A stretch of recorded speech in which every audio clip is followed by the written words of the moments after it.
외신 뭐부터 볼까요? 하나하나.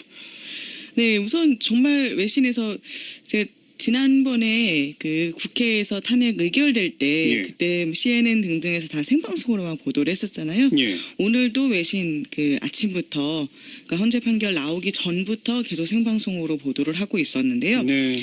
그래서 대표적으로 이제 CNN 같은 경우는 그러니까 한국 시간으로 오늘 아침부터 계속 메인의 그 헌법재판소 관련해서 어떻게 나올 것인가 이 소식이 나왔습니다. 그래서 헌재 판결이 나오기 전까지는 오늘은 한국 그 박근혜 대통령에 대한 심판의 날이다. 이렇게 달려 있었고요. CNN 홈페이지 메인 네, 페이지에 바로 메인이었습니다. 메인 첫 번째 계속 화면이었고요. 걸려 있었다. 네. 예. 그래서 그 심판의 날이다라는 게 걸려 있었고 판결 소식이 전해지자마자 이 심판의 날이라는 그 헤드라인이 박 아웃 네. 이렇게 바뀌었죠. 예. 그래서 굉장히 눈길을 끌었고요. 그리고 NHK는 아예 동시 통역으로 생중계를 했습니다. 생중계를. 네, 그래서 네. 지금 헌재에서 판결이 나올 때 그걸 그대로 동시 통역으로 바로 방송을 했었고요. 네. 그리고 왜 탄핵 결정 직후에 한국의 이제 뭐 네이버나 다음이나 이런 포털 사이트들이 바로 그 임명 설명에서 박근혜 전 대통령이라고 표기를 해서 또 사람들이 많이 그거를 이제 퍼나르고 했었는데요. 저도 SNS로 이걸 봤고 네. 진짜 그 검색창에 박근혜 딱 쳐보니까 네. 바로 전 대통령이라고 그렇죠. 바뀌어 있더라고요. 네. 그래서 보니까요. 위키피디아도 바로 영문 설명을 바꿨습니다. 뭐라고 바꿔놨습니까? 네, 그래서 위키피디아에 이제 박근혜를 쳐보면요. 11대 대통령을 지낸 한국 정치인이다. 3월 10일 헌법재판소에서 탄핵이 인용되면서 박근혜의 대통령직은 끝났고 파면되었다. 네. 이렇게 설명이 바뀌어 있더군요. 정말 빠릅니다. 네, 그렇습니다. 그리고요. 네. 그리고 가디언지 같은 경우는요. 이 탄핵 그 인용 소식을 전달을 하면서 거기에서 더 나아가서 자 그러면 앞으로 한국은 어떻게 될 것인가라고 해서 질문 답으로 구성을 해서 또 심층 기사를 실었습니다. 예. 어떤 질문이 그래서 첫 번째 나왔어요? 질문으로는 이제 박근혜 앞으로 어떻게 되나라는 질문이었고요. 뭐 이 부분에 대해서는 모든 외신에서 다 그렇게 지적한 부분이죠. 대통령 상실 그리고 동시에 면책특권 상실이다. 그렇죠. 네, 그래서 이제 검찰에서 소환이나 조사나 구속까지 다 가능해졌다. 예. 라는 거를 이제 썼고요. 그래서 이 파면된 최초의 민주자로 선출된 지도자로서 이제 박근혜는 형사소추 여부를 불안에 떨며 기다려야 하는 운명이다. 예. 이렇게 설명을 했고요. 자, 그러면 이제 앞으로 대통령직은 어떻게 되나라고 질문을 하고 60일 내에 대선을 치러야 하고 한국 언론에서는 5월 9일을 대선일로 이야기하고 있다. 네. 라고 하면서 그때까지는 이제 황교안 국무총리가 대행을 하게 된다라고 설명을 하고 있고요. 뭐 이어지는 질문들은 우리가 너무 잘 알고 있는 것들이에요. 박근혜는 왜 탄핵되었나? 한국 국민들은 어떻게 반응했나? 예. 이런 것들이었고요. 근데 이 한국 국민들은 어떻게 반응했나에 조금 다른 내용들이 추가가 되었습니다. 이게 바로 그 수는 더 적지만 친박 집회가 최근 몇 주간 열렸다. 그렇죠. 라고 하면서 그런데 친박 집회에 참가한 사람들은 누구냐 하면 대부분 고령 유권자들이고 박근혜의 아버지인 그 독재자 박정희에 대한 향수를 가지고 있는 사람들이다. 그렇게 설명했다. 네, 그렇게 설명을 하고 있습니다. 예. 자, 그럼 이제 앞으로 한국은 어떻게 갈까? 이런 질문이 또 나오는데요. 그 질문에 대해서 일단 네, 새 대통령을 선출하게 될 것이다라고 하면서 지금 이 박근혜에 반대했던 탄핵을 촉구했던 유권자들은 이 스캔들을 계기로 해서 재벌의 정치적 영향력을 규제할 전면적 개혁의 촉매자가 되기를 희망하고 있다. 재벌 개혁. 네, 그래서 현재 이 스캔들로 인해서 삼성의 이재용 부회장이 구속돼서 재판을 받고 있지만 이 국민들의 요구는 모든 재벌이 법의 심판을 받도록 해야 한다라는 요구가 높아지고 있다. 삼성뿐이 아니라 다른 재벌들도 수사하라. 그렇습니다. 예. 그리고 이 상황이 이제 또 지역에 아시아 지역에 미치는 영향도 살펴보지 않을 수 없는데요.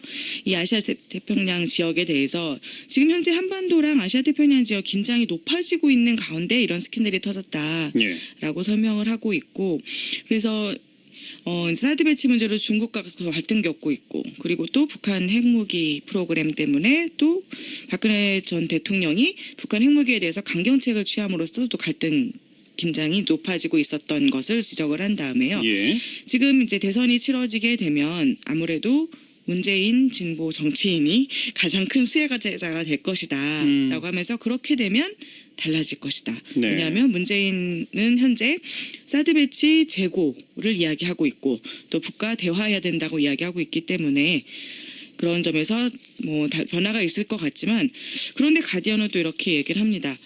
문재인 후보가 대통령이 된다 하더라도 중국과의 관계를 회복하기에는 너무 늦을 수도 있다. 사드 배치가 뭐 거의 끝나가는 단계다 이런 거죠. 그러니까. 네, 그래서 다음 달 초에 이미 배치돼서 운영될 수도 있는 상황이기 때문에 예. 그러면 5월 초에 대선이 치러지더라도 이미 돌이키기에는 늦어버리는 게 아닐까라는 그런 우려도 있다고 지적을 하고요. 근데 어쨌든 누가 대통령이 되든 이 한국 전체 지금 분열된 한국 전체 안정시키고 또 분열된 국론을 통일하는 것이 가장 어려운 최우선 과제가 될 것이다. 그렇죠. 라고 하고 있습니다. 네, 가디언지의 보도였고요. 네. 또 주목할 만한 보도는요. 네, BBC의 보도도 주목해볼 만할 것 같습니다. BBC에서는 이 헌재 판결 내용에 대해서 상세하게 설명을 하고 있어요. 그래서 어떤 부분에서 헌재가 그 박근혜 전 대통령이 탄핵 사유가 된다고 봤는지. 예, 예. 그래서 민주주의와 법의 정신을 심각하게 침해했다라고 헌재가 판단했다. 어허. 그리고 최순실 이 스캔들과 관련해서 계속 은폐하고 의혹을 부인하고 의혹을 제기하는 사람들에도 탄압까지 했던 것들. 그렇죠. 네. 이런 것들에 대해서 이제 탄핵 사유가 된다고 보았지만 한편으로는 표현의 자유 침해나 뭐 세월호 참사에 대해서 좀 무능력했다라는 부분에 대해서는 탄핵 사유가 되지 않는다고 보았다고 좀 예. 설명을 하고 있고요. 예. 그리고 이제 BBC에서도 역시 이번 스캔들로 인해서 그 연장자들 노령의 보수 세력과 그리고 젊은층 진보 세력으로 국론이 분열된 것이 가장 큰 문제라고 지적을 하고 있습니다. 네, BBC의 보도였고, 네. 아까 그 동시통역까지 하면서 네. 생중계했다는 NHK는 뭐라고 보도했어요? 네, NHK도 뭐 일단 역사적인 판결이라고 보는 거는 똑같이 봤고요. 그래서 예. 민주적으로 선출되어 파면된 최초의 대통령이 됐다라고 이야기를 하고 있고 이제 검찰 수사 받아야 될 것이다라고 전망하는 거는 비슷한데요. 예. 그런데 또 NHK에서는 이 박근혜 전 대통령 대리인단 측의 의견을 또 소개를 합니다. 예. 그래서 대리인단 측이 헌재 결정 수용 안 하겠다고 지금 하고 있다. 그래서 뭐 재심을 고려한다는 얘기도 나오고 있다. 이런 보도를 하면서요. 뭐 서석구 변호사 개인 의견이라는데요. 뭐. 네. 네. 그래서 그런 그 부분들은 이제 보도를 하고 그리고 이제 이어서 박근혜 지지자들이 이제 경찰과 폭력적으로 대치하고 충돌하고 있는 문제들에 대해서 보도를 글쎄요. 하고 있습니다. 네. 네. 그래서 지금 이 문제에 대해서는 지금 외신들이 굉장히 많은 외신들이 보도를 하고 있고요. 걱정이에요. 예. 네. 그래서 대부분 뭐 CNN 같은 경우도 CNBC 같은 경우도 지금 현장에 계속 머물러 있는데요. 현장에서 이 대치 상황, 충돌 상황을 그대로 지금 방송을 하고 있는 상황입니다. 네. 네, 그러면서 이런 그 분노가 박근혜 전 대통령에 대한 지지자들이 바로 즉각적으로 분노를 표출하기 시작했다라고 전달을 하고 있습니다. 예. 더 이상 정말 뭐 부상자 없어야 될 텐데요. 네, 그렇습니다. 그리고 이제 CNBC에서 이제 그런 보도와 함께 CNBC에서는 또 이제 시드니 대학 저스틴 헤이스팅스 교수의 말을 인용을 해서 예. 그러면 왜 헌법재판소에서 만장일치 판결이 나온 것이 어떤 의미일까에 대해서도 잠깐 짚었는데요. 네. 이제 기명 표결이었다는 점 그리고 국민의 80% 가까이가 탄핵을 요구하고 있었다는 점 등이 재판관들에게 압력이 되었을 것이다. 그리고 이번에 이제 대부분의 재판관들이 사실 박근혜 전 대통령 아니면 이명박 전 대통령이 임명한 사람들이기 때문에 예. 그런 헌법재판소에서 만장일치 결정해 놨다라는 것은 이 결정에 대해서 더 이상 이게 무슨 정치적으로 어떻게 이루어진 것이다. 이런 비난은 의미가 없다. 없게 됐다라는 네. 것을 이제 지적을 하고 있습니다. 엄정한 법적 판단이었다. 네, 그렇습니다. 역사적이고 투명한 공정한 법적 판단이었다라는 얘기가 나오고 있는 네. 거고요. 뉴욕타임스는 더 나아가서 지금 이 상황에 대해서 두 가지 아주 중요한 키워드가 있다라고 이야기를 합니다. 뭐랑 뭡니까? 그래서 한국 민주주의의 진화 그리고 박정희 체제로 대변되는 구질서의 종언이다. 예. 라고 설명을 하고 있습니다. 한국 민주주의의 진화, 네. 박정희로 대변되는 구질서의 정원. 네, 그렇습니다. 이런 점에서 어떻게 보면 CNN도 그 한국 정치 공주의 몰락이라는 기사를 실어서 예. 비슷하게 지적을 했는데요. 그 박근혜의 역사는 어떻게 보면 한국의 역사, 네. 박정희 체제의 역사인데 그렇죠. 이제 그 청와대 주변에서 계속 대부분의 시간을 보냈던 박근혜가 영원히 청와대를 떠나게 되었다라고 전달합니다. 그리고 이제 우리한테 주어진 과제가 바로 그거죠. 하나의 네. 시대의 정원, 새로운 시대를 정말 제대로 만들어낼 수 있느냐 이거겠죠. 그렇습니다. 국제민주연대 강은지 팀장 수고하셨습니다. 네, 감사합니다. 네. 그래서 그 심판의 날이다라는 게 걸려 있었고 판결 소식이 전해지자마자 이 심판의 날이라는 그 헤드라인이 박 아웃 네. 이렇게 바뀌었죠. 예. 그래서 굉장히 눈길을 끌었고요. 그리고 NHK는 아예 동시통역으로 생중계를 했습니다. 생중계를. 네, 그래서 네. 지금 헌재에서 판결이 나올 때 그걸 그대로 동시통역으로 바로 방송을 했었고요. 네. 그리고 왜 탄핵 결정 직후에 한국의 이제 뭐 네이버나 다음이나 이런 포털 사이트들이 바로 그 임명 설명에서 박근혜 전 대통령이라고 표기를 해서 또 사람들이 많이 그거를 이제 퍼나르고 했었는데요. 저도 SNS로 이걸 봤고 네. 진짜 그 검색창에 박근혜 딱 쳐보니까 네. 바로 전 대통령이라고. 그에 대해서는 모든 외신에서 다 그렇게 지적한 부분이죠. 대통령 상실 그리고 동시에 면책특권 상실이다. 그렇죠. 네, 그래서 이제 검찰에서 소환이나 조사나 구속까지 다 가능해졌다. 예. 라는 거를 이제 썼고요. 그래서 이 파면된 최초의 민주적으로 선출된 지도자로서 이제 박근혜는 형사소추 여부를 불안에 떨며 기다려야 하는 운명이다. 예. 이렇게 설명을 했고요. 자, 그러면 이제 앞으로 대통령직은 어떻게 되나라고 질문을 하고 60일 내에 대선을 치러야 하고 한국 언론에서는 5월 9일을 대선일로 이야기하고 있다. 네.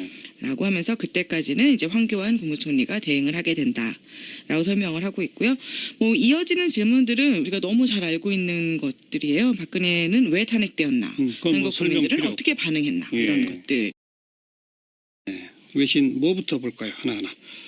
네, 우선 정말 외신에서 제가 지난번에 그 국회에서 탄핵 의결될 때 예. 그때 CNN 등등에서 다 생방송으로만 보도를 했었잖아요. 예. 오늘도 외신 그 아침부터 그러니까 헌재 판결 나오기 전부터 계속 생방송으로 보도를 하고 있었는데요. 네.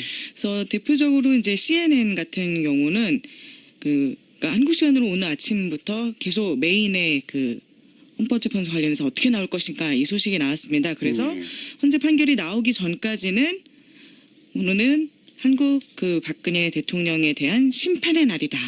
이렇게 달려 있었고요. CNN 홈페이지 메인 네, 페이지에 바로 메인이었습니다. 메인 계속- 첫 번째 계속 화면이었고요. 걸려 있었다? 네, 예, 이었고요. 근데 이 한국 국민들은 어떻게 반응했나에 조금 다른 내용들이 추가가 되었습니다. 예, 바로 그 수는 더 적지만 친박 집회가 최근 몇 주간 열렸다. 그렇죠. 라고 하면서 그런데 친박 집회에 참가한 사람들은 누구냐 하면 대부분 고령 유권자들이고 박근혜의 아버지인 그 독재자 박정희에 대한 향수를 가지고 있는 사람들이다. 그렇게 설명했다. 네, 그렇게 설명을 하고 있습니다. 예. 자, 그럼 이제 앞으로 한국은 어떻게 갈까? 이런 질문이 또 나오는데요. 그 질문에 대해서 일단 새 대통령을 선출하게 될 것이다라고 하면서 지금 이 박근혜에 반대했던 탄핵을 촉구했던 유권자들은 이 스캔들을 계기로 해서 재벌의 정치적 영향력을 규제할 전면적 개혁의 촉매자가 되기를. 그렇죠. 바뀌어 있더라고요. 네. 그래서 보니까요. 위키피디아도 바로 영문 설명을 바꿨습니다. 뭐라고 바꿔놨습니까? 네, 그래서 위키피디아에 이제 박근혜를 쳐보면요. 11대 대통령을 지낸 한국 정치인이다. 3월 10일 헌법재판소에서 탄핵이 인용되면서 박근혜의 대통령직은 끝났고 파면되었다. 네. 이렇게 설명이 바뀌어 있더군요. 정말 빠릅니다. 네, 그렇습니다. 그리고요. 네. 그리고 가디언지 같은 경우는요. 이 탄핵 그 인용 소식을 전달을 하면서 거기에서 더 나아가서 자, 그러면 앞으로 한국은 어떻게 될 것인가라고 해서 질문 답으로 구성을 해서 또 심층 기사를 실었습니다. 예. 어떤 질문이 그래서 첫 번째 나왔어요? 질문으로는 이제 박근혜 앞으로 어떻게 되나라는 질문이었고요. 뭐 이 부분